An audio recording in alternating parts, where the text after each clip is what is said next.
It's always wonderful to be speaking with the women achievers in the industry. A very warm welcome to BW Marketing World. Thank you so much, Soumya. Lovely meeting you again. In person today. In person, and thanks so much for having me. Sure. So let's quickly dive into the questions for today. I learned that you've completed more than 2 decades in the industry recently, and you've also dabbled in a couple of sectors, whether it was telecom, beverages, or even research for that matter. What are some of the learnings that you've gathered from all of these roles and now put into your current role at Hyatt? So, I think some of the things that have stood by me across industries, one is to really obsess with your customers and not competitors.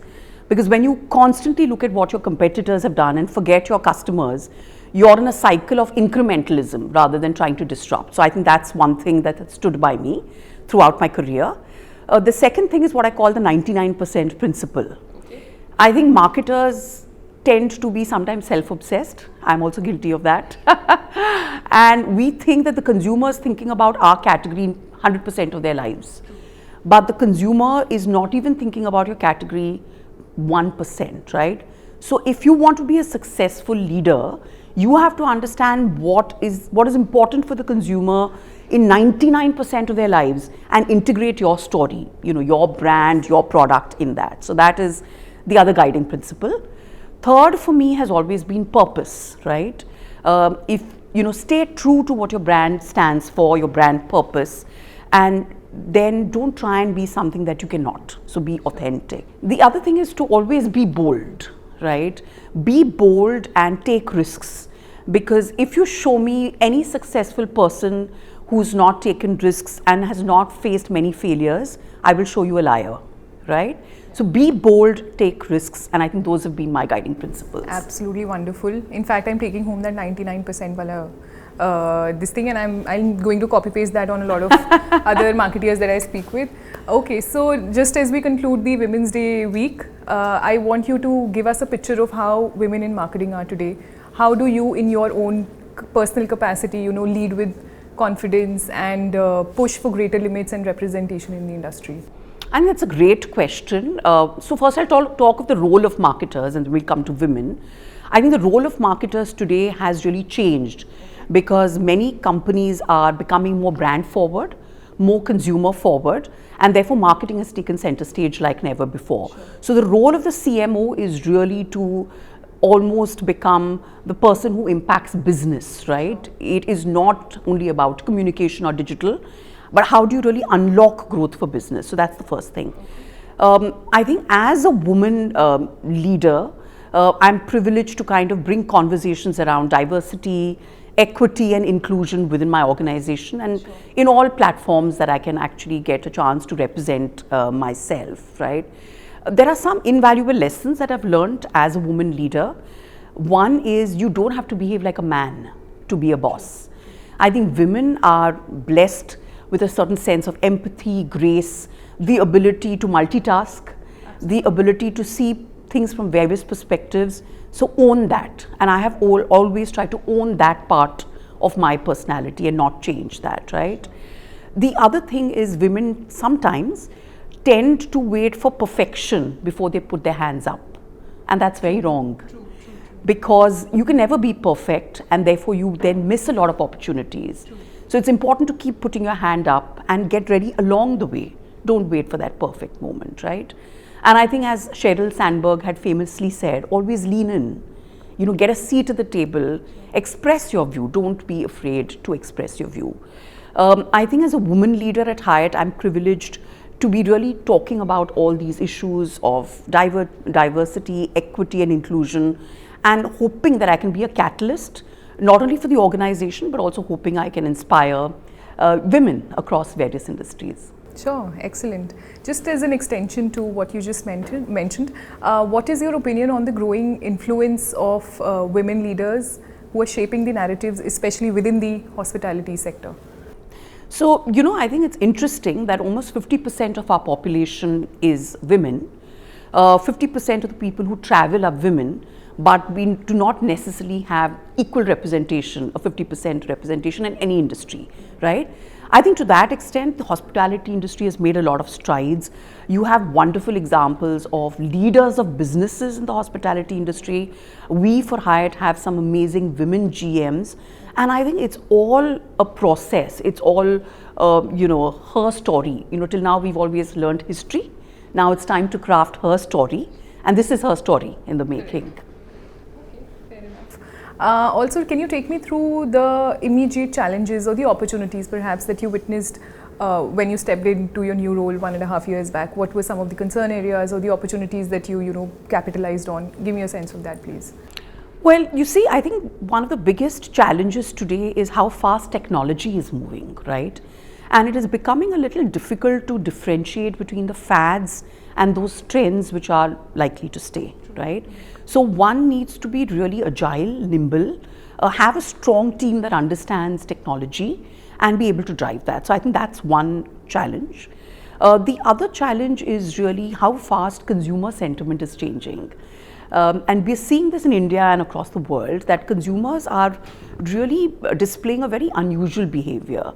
They are, in some ways cutting back on some discretionary spends, and luckily for us, prioritizing travel, hospitality, luxury experiences. That's absolutely working for us. But we need to stay close to this trend, stay close to this consumer to see, where that goes. In terms of opportunities, I think I'm absolutely privileged to be part of Hyatt. As an organization, our purpose is to care for people so they can be their best. So coming to work every day with such a powerful purpose is very inspiring. And this guides all our thinking, everything that we do, right? The opportunities can actually be, some of the barriers that you overcome. So I talked about technology being a challenge, but the fact that today you have technology is also a great opportunity, because you're able to target your consumer almost with a segment of one marketing. You're able to track ROI far better, right? And then of course, working for an organization like Hyatt, which is all about care, means that you're able to talk about stories that are powerful, means you're able to really create meaningful memories for guests. And that's something that gives me a lot of happiness. In fact, this was reflected in one of the recent campaigns that you did. A lot of warmth and a lot of comfort put into a guest's experience. So that was very well reflected in your recent campaigns around the culinary experiences. Yes. With that, help me understand, how has the brand's messaging evolved in a post-pandemic era where the travelers' preferences have significantly changed? They're exhibiting new patterns and new behaviors. How is the brand really coping to that, as well as how has the messaging really evolved with time? Right. So let me give you a broad sense of the hospitality industry. According to data that we have, Indians will take from 2.3 billion trips that they took in 2019, they will take 5 billion trips in 2027. Hospitality spends in the travel industry will move from 150 billion USD to 410 billion USD in the next 2 years, right? So Indians are traveling like never before. They're not only shaking up and affecting or influencing the travel landscape of India, but the world, right? Now, coming to what are the trends that happened after COVID, I think one big thing is experience first economy. I think we all realize that life is so short, uncertain.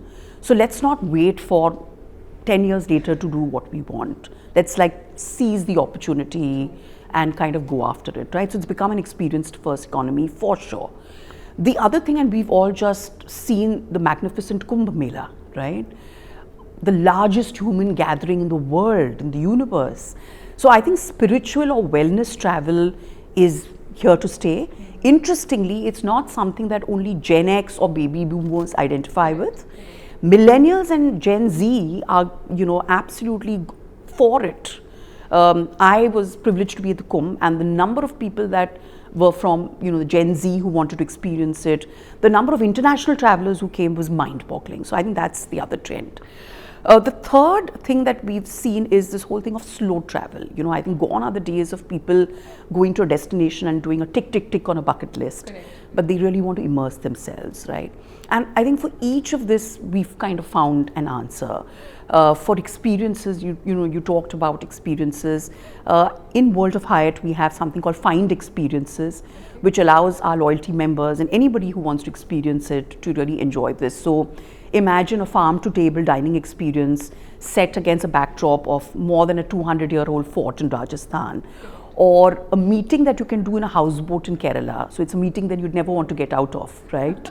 It's cooking classes in Goa. So I think we are very clear that the aspect of care that we want to focus on is really to be an experience-first brand with all of this, right? Spiritual and wellness tourism. So we have some fantastic properties in Bodh Gaya. We have properties which are actually there in Hampi, and you'll see a lot of new announcements coming up soon in spiritual destinations. Give us a sneak peek of that, please. You'll have to wait First till to April. You'll have to wait till April. Okay. I don't want to steal the thunder of that That's announcement that's coming.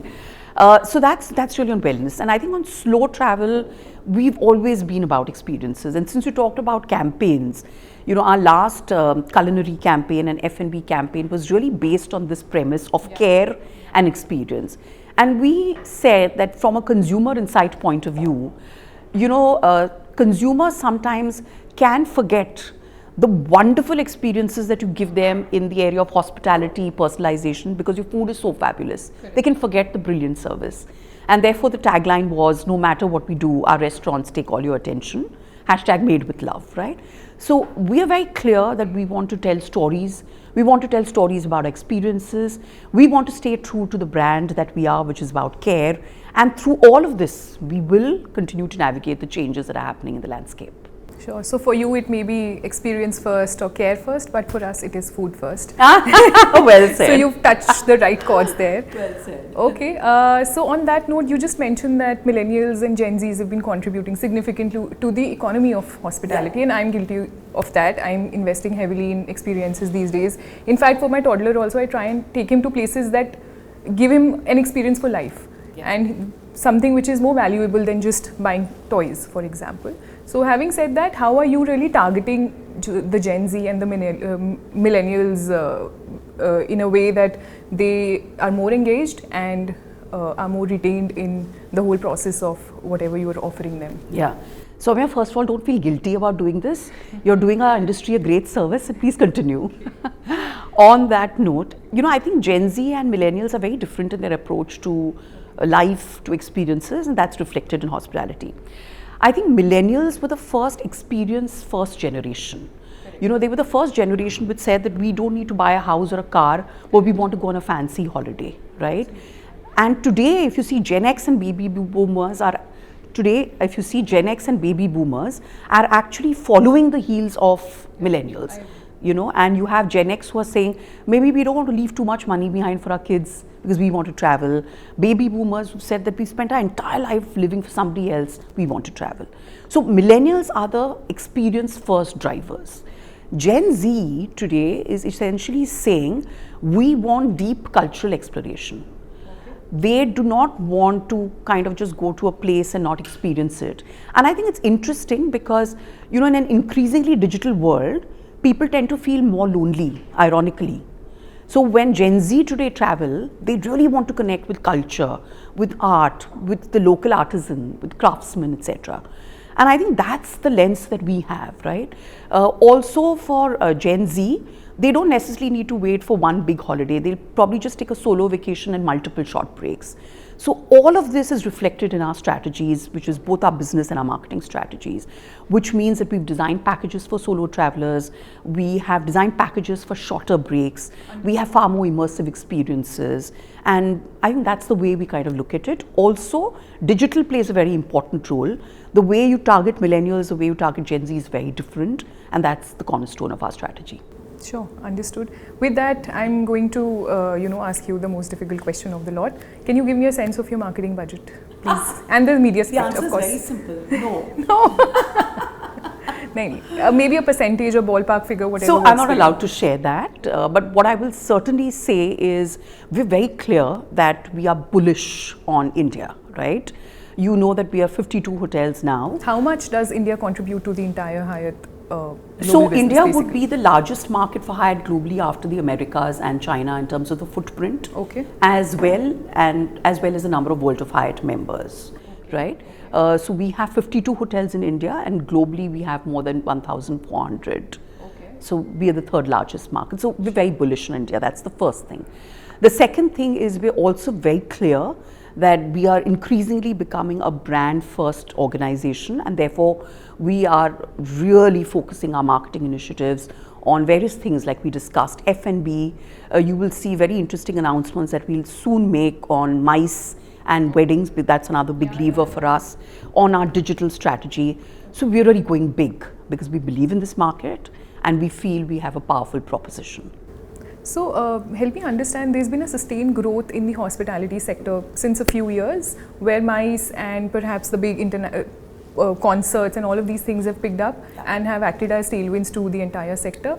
How are you really looking at it? How has it really panned out for the brand, so to say? Well, we've had a phenomenal growth in the weddings business and the MICE business. So let me give you some context. So in 2023, our weddings business grew by 200% over 2019. And in 2024, we've seen a very, very strong double-digit growth over 2023. Okay. And the same can be said for MICE. MICE, we've actually grown by 16%, right? All this, interestingly, is on the back of the fact that the international traveler has not come back to pre-COVID levels. This is all fueled by domestic demand. So imagine what's going to happen when the international traveler also comes back, which is going to drive up leisure, luxury, tourism as well, right? So I think weddings, MICE have been big contributors. Corporate segment has been a big, big contributor. But I don't think we've seen really the full potential because the international traveler is not back. And despite that, we're growing at this rate. So it's very good news for our business, and there's more to come. Excellent. So just pivoting to another crucial factor of your entire business. So sustainability and responsible tourism have emerged to be extremely critical areas. How are you really amalgamating them in your marketing initiatives, or perhaps your brand messaging? How are you incorporating them? So luckily for us, because we are this brand which focuses on care, it's a very integral part of what we do.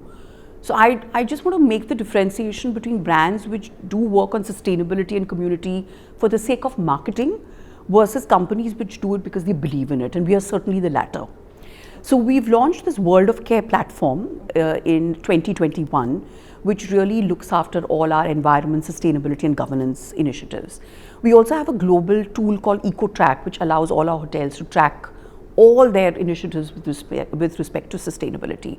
And what does it mean? It means really tracking utilization of water, waste management, energy consumption, sourcing naturally and responsibly, right? So this is very much the DNA of what we do as an organization. For us, it's not a marketing campaign.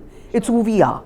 And we believe that our guests really appreciate that, We also see this in various segments. For example, weddings are becoming increasingly sustainable, and we have, we have the perfect way to kind of deliver that, right? Guests are demanding sustainability and responsibility, and we've already integrated that in our ecosystem. And I think it's a win-win, right? Because when the planet wins, the community wins, the consumer wins, business wins. But your portfolio goes beyond India. You also cater to the SWA audiences. How do you really balance the global brand guidelines with the localized marketing strategies so as to resonate better with the audiences? All of these together, how do you do that in India? So that's a great question, Soumya. I think for any global brand, as you would know, there is a broad framework that is certainly given, and we are no different. We certainly have a framework in which we operate, which defines really what the brand stands for, what is the brand personality, what are the things we are passionate about and we want to talk about. So that's a global framework. But I think what also is interesting is that we all realize that individual markets behave very differently, and therefore all the work that you see in India and Southwest Asia is driven to a large extent by the local market, in keeping with the global ethos, right? So I'll give you a couple of examples. We've recently launched the Hyatt India Instagram page. We're the only international brand to have an India Instagram page, right? So our individual hotels have had Instagram pages for ages, right? But we felt that there is a need to tell the Hyatt story in one voice. One story, one voice for one country. And therefore, we launched the Instagram page. We launched this in December, and within 45 days of launch, we're the most followed brand in the hospitality sector of India. We have more than 500,000 followers. Our competitors at a distant 400 plus, right? Which is amazing, right? Because here you have a global brand which is actually doing so much work for India. The F&B campaign that we spoke about was rooted in a very, very India-specific insight. For the last 2-3 years, we've actually focused on weddings, and we have this whole program called Perfectly Yours, where the insight is that we put the you in your wedding. We don't want to talk about just having fancy weddings or simple weddings or sustainable weddings. I think what's most important to the modern couple today is my personality reflected in my wedding? So putting the you in your wedding, therefore Perfectly Yours. And I think all of this has come about with a beautiful dance and a tango that you do with global teams, regional teams, as well as local teams. Sure, great. Okay, coming down to the last question for today. I'm not going to ask you your expectations for 25, but your wish list for 25. What will be your wish list for the hospitality sector, maybe the brand Hyatt in 2025? So let me start with brand Hyatt. My vision for Hyatt is for it to become one of the most loved brands in Southwest Asia. And I'm not just competing with the hospitality industry. So my vision is to become the most loved brand in Southwest Asia. And why do I say that? Because consumers are not looking at brands with filters, saying that, oh, I love, X in hospitality and Y in fashion, right? They just love brands or they don't. So my vision is for us to become the most loved brand in Southwest Asia. So that's one. And of course, the wish list for the industry is that Indians, people like you and many more continue to travel, continue to experience life in all its glory, explore destinations. We want more people to get married as well, so that the wedding business grows, and that's great because we almost 57% of our population is Gen Z and millennials, so we are sitting on what we call a demographic dividend, right? And of course, I think one of the things that really unites everything that we do is our wonderful loyalty program, the World of Hyatt. We have 54 million members globally. We have more than 2 million members in India. And it is the loyalty program that is actually rated as the best in the hospitality industry, and is also a program where loyal members spend more, stay more, and book more directly with us. And also we are able to give owners a much more bang for the buck than, let's say, some of the competition, right? So my wish is for this program to become stronger, to really make strides both locally in the national market as well as globally. Sure. So that will be all for today. Thank you so much for taking out time on a weekday. Appreciate it. My pleasure, Soumya. Thank you so much for having me.